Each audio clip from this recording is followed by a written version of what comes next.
Nós está na abertura de torre de controle de via, que o trabalho opera para DC ANSP, da Dutch Caribbean Navigation Airspace Provider.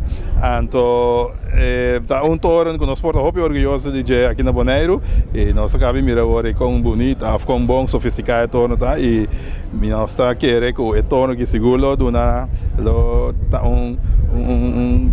anuência para nós aqui na Bonaire, seguro em questão de segurança que o avião não chega e vai fora de Bonaire.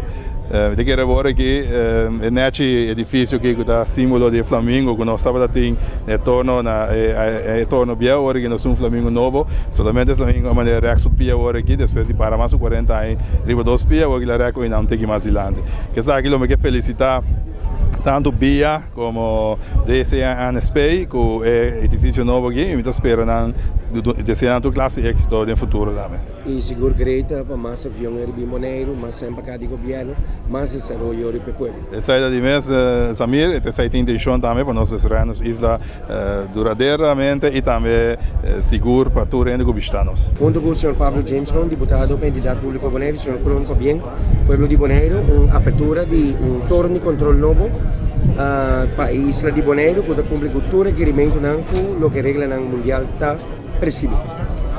Bom, dank oportunidade, em verdade, me quero que me tenho presidente do parte do governo.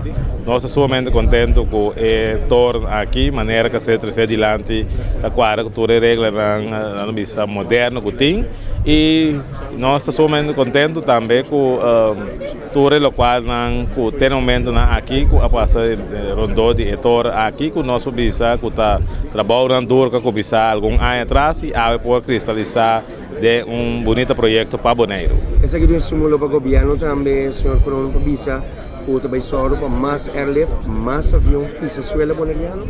Bom, claro, essa é a ideia e vamos esperar que o rende, vamos ver pôr na nacional de mesma direção, para junto nós por lograr, vamos ver com o qual nós temos sociedade, para assim, com nós como Bonaire, para ver que nós estaremos bom caminho.